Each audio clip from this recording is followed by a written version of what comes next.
First of all, this video contains spoilers for Spider-Man Far From Home, and a couple of weeks after the movie's release, I'll rename this video to what I originally wanted to call it. So your spoiler warning is here, click away if you haven't seen it. So one of the post-credit scenes for this movie shows Peter finishing his swing with MJ, and then on one of the New York billboards appears J. Jonah Jameson, played by the god J.K. Simmons, aka the only J. Jonah Jameson. He reveals a video sent in by Quentin Beck revealing the identity of Spider-Man. Now at this point, Spider-Man has gained a lot of popularity, certainly more than he did in Homecoming. We're at the point where he's becoming Avengers level popular in New York, but still doesn't want to be seen in Europe just in case the odd person knows who he is. Basically, he's got to the point as of where if his identity was revealed, there are a lot of people who would be out to get him. Now after I saw the movie, I was talking to my friend Ray over at Splash Studios about the post-credit scene. By the way, he's the guy who makes the SMU movies and I play Enderboy, so shameless plug. And in a nutshell, he explained to me, and I quote, "I think the mid-credit scene of Spider-Man Far From Home throws away what the character is about completely. Spider-Man and Peter Parker should never share the same lives. Spider-Man is a problem for Peter Parker, and the whole point is about balancing Peter and Spidey. His secret identity is force Peter to balance his life. He has to make excuses, and he can't explain himself when he's forced to leave or run off doing something else. So it hurts Peter's personal life. It basically just ruins a core element of Spider-Man. And yes, this could mean Peter's personal life will be attacked by villains. Still, that is just one benefit against the cons of losing a core element of the character." And I completely agree. Like Ray said, a major core element of the character, if not the biggest core element besides the responsibility trope, is Peter Parker keeping his secret identity. It's okay if one or two people find out for the sake of a story or a villain's plan or just to add more tension to a fight scene, but Peter's identity has never been revealed to the world before. Yes, it has been before in the Civil War comics, where Peter outright comes out and says he's Spider-Man. However, this left Marvel in such a pickle with his character that they had to retcon the entire arc of Spider-Man from Civil War. This was also touched upon in the Spectacular Spider-Man series as well, in Season 2, but that didn't last long either. I'll also most likely will be touching upon this later as well. So Lewis, if you agree with Ray, then why does the video title contradict what you're saying? Well, this is where the fun begins. Whilst I do agree you can't take away this element of Peter's character, you can certainly play around with it. I'm going to explain why this was a bold move, yet if executed perfectly, is a genius move. Number 1, it mirrors Iron Man 1. My first point is that it mirrors exactly what happened in Iron Man, the first ever MCU movie. At the end of Iron Man, Tony Stark reveals his identity to the world, something he was not advised to do.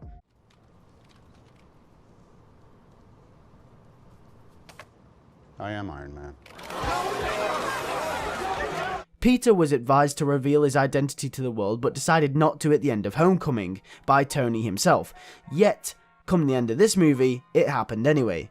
Everything came full circle almost. This representation set by Far From Home tells us that this is a new beginning. That this beginning will set off a new line of stories to feed into a bigger saga like the last.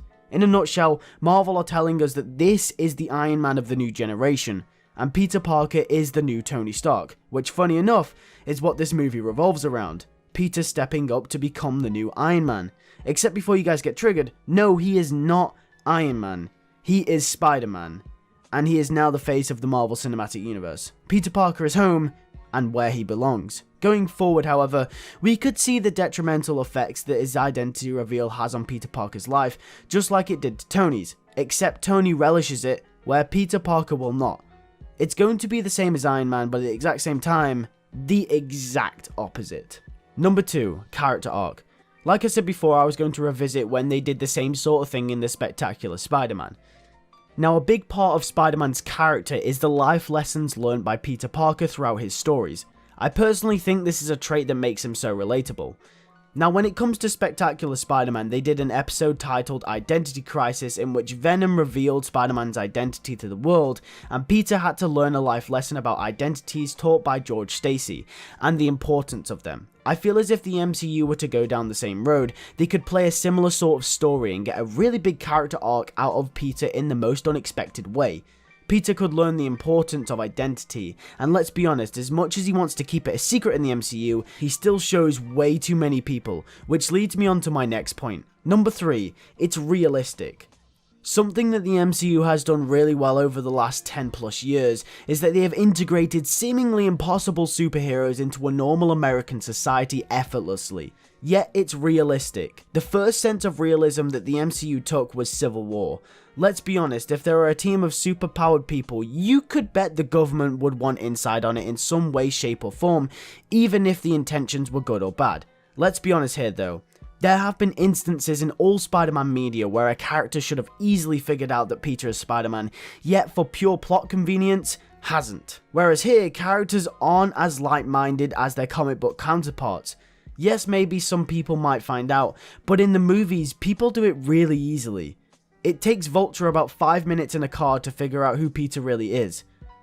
Turns out in Civil War, Tony already knew who he was, which meant he was able to track him down. And, well, he found out he was Peter Parker, which also meant Happy Hogan knew as well. Aunt May also walked in on Peter at the end of Homecoming, something that happens all the time to Peter, yet somehow never gets found out, but would you know it, does in the MCU. In Far From Home, Nick Fury knows, Maria Hill knows, and technically they aren't even the real Nick and Maria, so that's 2 more people that know as well. Quentin knows, and then eventually he reveals his identity, which, I mean, would happen eventually. One thing that has really bugged me about the villains in Spider-Man is how none of them reveal his identity even if they know it. Adrian didn't reveal Peter's identity because he saved his life, so he has a reason, but other criminals don't do it for no reason whatsoever. But Mysterio does here. The MCU is realistic. Number 4. It doesn't mean they have to stick to it. Now for this point it might be a little shaky. I'm not saying to fully retcon the ending of this movie, but I feel like it won't be as bad as you think it will be. I feel like people would speculate, but as we know, the news isn't always correct, yet still people are inclined to believe it. I believe that going into Avengers 5 or at least Spider-Man 3, that it will be played off as a rumour, but one that plays a huge role in the plot and the way that the story drives forward. That way you can have everything that I've already listed. It mirrors Iron Man 1 in setting up a new lead role for the MCU, like in Far From Home. It creates a character arc for the next couple of appearances for the character and how Peter deals with it, and it's realistic as well, as the MCU isn't the type to really care about identities in the first place. So you have all of these points that I just listed before integrated into one full coherent story plot, yet it still won't be as bad as you think it will be. Then for the resolution, for the end of the movie, you could tie it all together by having the rumour be fake news and Spider-Man's secret safe again, with Peter still learning a major life lesson and developing the character further, whilst also having a satisfying end to that movie and or the phase of the MCU that was currently in. And you could do all this without retconning it, without making it feel rushed, or without making it feel pointless. And if they do that, I think that's why it's perfect. Thank you guys for watching my new video. If you did enjoy, be sure to hit that like button. Tell me what you guys think in the comments below about the Peter identity reveal at the end of Far From Home. Do you think it was a good idea? Personally, I'm still on the fence. I wish they didn't do it because I feel like, obviously, like Ray said, it's a core element of the character, but at the same time, it creates a perfect opportunity to tell a Spider-Man story that we haven't seen before, and that one that could be pretty interesting, and I feel like we could resolve it as well at the end as well. So with that being said, thank you guys for watching. I'll see you guys in the next one. Peace.